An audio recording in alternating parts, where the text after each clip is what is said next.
The blizzard had claimed them all. Matriarch Vrshka threw her massive head back and released a mournful cry that shook the mountain peaks. Ice crystals fell from the cavern ceiling as her anguish echoed through the frozen valleys below.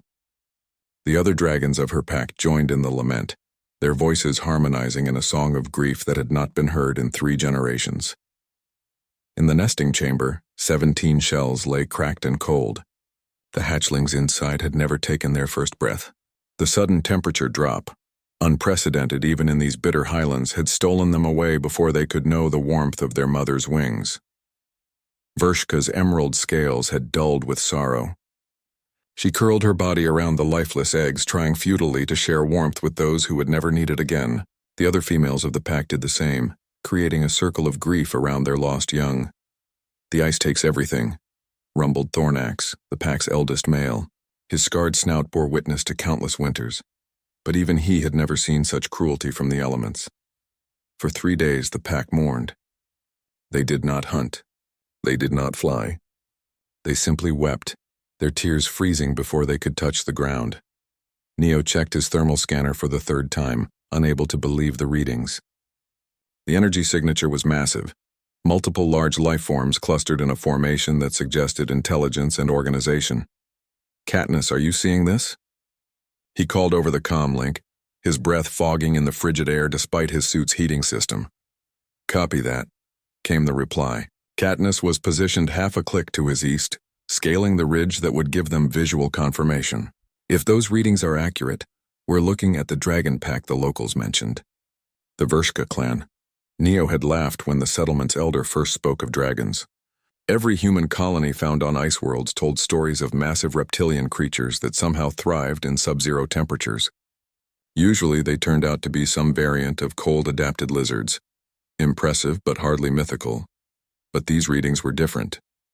The largest signature measured over 20 meters long. Neo. Katniss's voice had changed, losing its usual casual tone. "You need to see this." He activated his suit's climbing protocols and began ascending the cliff face. The servo-assisted gloves and boots made quick work of the ice-slicked rock. When he pulled himself over the edge and crawled beside Katniss, he understood her tone immediately. They were real. Actual dragons. 7 of them, each the size of a small spacecraft, their scales shimmering in shades of emerald, sapphire, and obsidian. They were arranged in a circle, their massive bodies curled protectively around something at the center. "They're mourning," Katniss whispered. Even through her helmet, Neo could hear the catch in her voice. He enhanced his visor's zoom function and felt his chest tighten. Eggs, dozens of them, cracked and lifeless. The dragons' heads were bowed, and even from this distance he could see the way their great bodies shuddered with grief. "The temperature drop," Neo said quietly. 3 nights ago when the storm hit. The colony lost power for 6 hours. Long enough, Katniss finished. They watched in silence as the largest dragon, Vrshka, Neo assumed, released another cry. It wasn't a roar or a screech. It was something far more human. It was a mother's wail of loss. Neo made his decision. "I'm going down there," he said, already beginning his descent. "Neo, wait." Katniss grabbed his arm. "We don't know if they're hostile." "Look at them, Kat. They're not hostile. They're heartbroken." She held his gaze for a long moment, then nodded. "I'm coming with you." They descended together, their suits' dampeners muffling their approach. But dragons, Neo quickly learned, had exceptional hearing. Before they were halfway down, 7 massive heads swiveled in their direction. Vrshka rose to her full height, her lips pulling back to reveal teeth like ivory swords. The protective instinct of a mother transcended species. Neo raised his hands slowly, palms out. Beside him, Katniss did the same. They stopped walking, giving the dragon space and time to assess them. For a long moment, nothing happened. Then Neo did something that surprised even himself. He removed his helmet. "Neo!"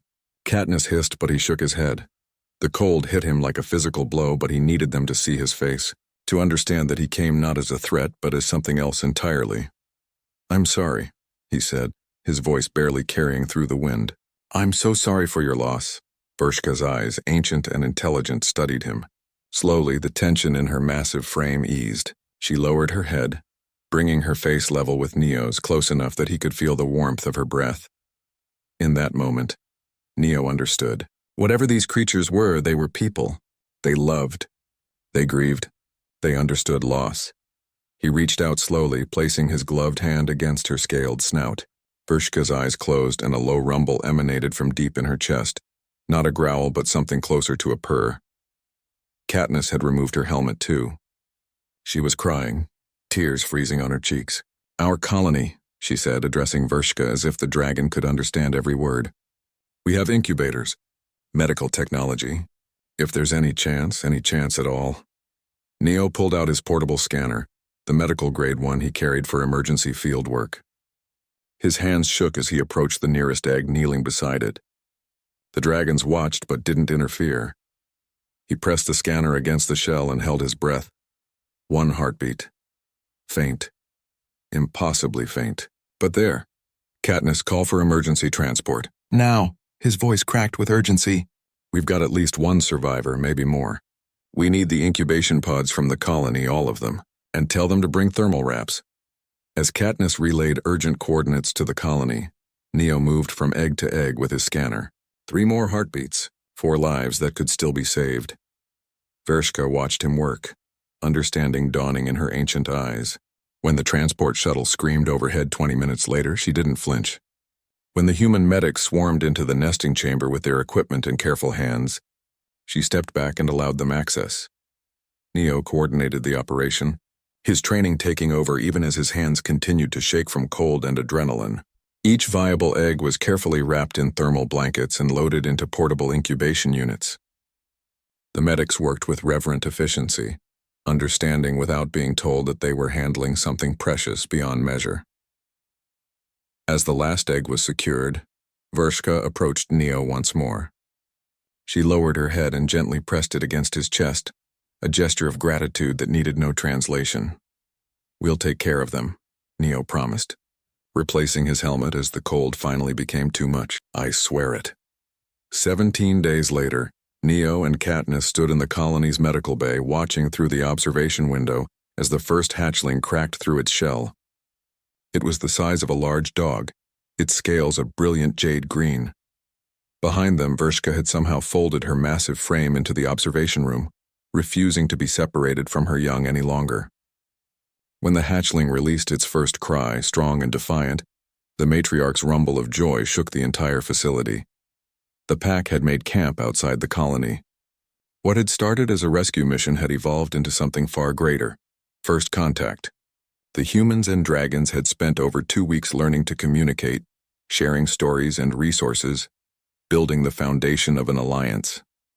"You know what the Colony Council wants to call this day?" Katniss asked, a smile playing at her lips. "What?" "First hatch. They want to make it a holiday. A celebration of the day humans and dragons became friends." Neo watched as the hatchling tumbled out of its shell, immediately looking around for its mother. Through the glass, Vrshka's eyes shone with tears of joy, a mirror to the tears of grief from weeks before. "Sounds perfect," Neo said. The second hatchling began to crack its shell. And then the third. Life, as it always did, found a way to continue, and sometimes it needed only a helping hand, or in this case, a human appearing in the snow willing to see grief and answer it with compassion. In the years to come, the story would be told across 100 worlds, the tale of the grieving dragon pack and the humans who refused to let death have the final word. It would become legend, proof that humanity's greatest strength wasn't their technology or their weapons. It was their ability to recognize suffering in others, regardless of species or form, and to act with mercy when mercy was needed most. In the observation room, Neo placed his hand against the glass. On the other side, Vrshka pressed her massive claw against the same spot, a gesture of friendship that transcended the barrier between them. Some bonds, he realized, were forged not in fire, but in snow. Not in battle, but in compassion. Not in victory, but in shared grief and the choice to heal together. That was the true meaning of humanity, fuck yeah.